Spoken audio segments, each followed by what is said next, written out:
let's bring in Michael Lynk. He's a former UN Special Rapporteur on the situation of human rights in the Palestinian territory. First of all, great having you. Second, how effective are these tactical pauses in easing Gaza's humanitarian crisis? Well, we'll have to see off the next couple of days is how much food actually winds up getting in. But recall with respect to the airdrops, that was already tried in 2024 for the period of about 2 weeks and was then deemed to be a failure and withdrawn. And it was deemed to be a failure because the spread of food was so inequitable among Palestinians who we must note were in a much better shape physically in 2024 than they are now after these months and months of blockades of food coming in. This is really no answer for trying to address what is mass starvation that's heading towards a famine.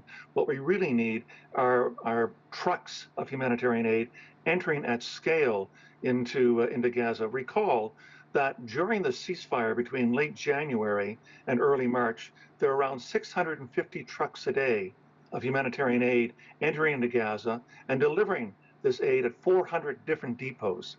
Since the new aid resumed at the end of May, 2 months ago, we only have about an average of 71 trucks a day entering, about 12 or 14% of the need, and they're only going to 4 depots. We need aid to go in on the ground in the same level that it went in February of this year. And Michael, do you see, these pauses and other statements as a genuine progress toward a sustained ceasefire?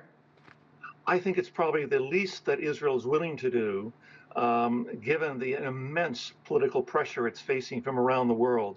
When you have leaders from G7 countries criticizing Israel and calling this a violation of international law, when you have the United Nations repeatedly saying this is weaponized food delivery, when you have statements coming from the UN Secretary General, all of them pointing to the crisis going on in Gaza, amounting to starvation, heading to famine, I think Israel has to do something. And this, I fear, will be too little and too late. And how are Gaza's NGOs coping in this context? Well, we saw an interesting op-ed yesterday in the New York Times from the head of the World Kitchen Group, who said that aid is not entering into Gaza fast enough or in quantities enough.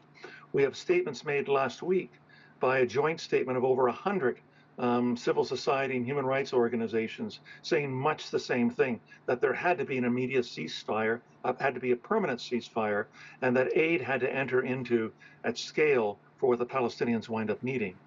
And Michael, what more can the international community do to protect civilians in Gaza? I think the only thing that's really on the agenda right now is to demand a permanent ceasefire, and that if that's not forthcoming, then there are plenty of tools, both through ending of weapons agreements and ending or suspending of trade agreements with Israel, that will finally put some economic pressure on Israel to comply with international law.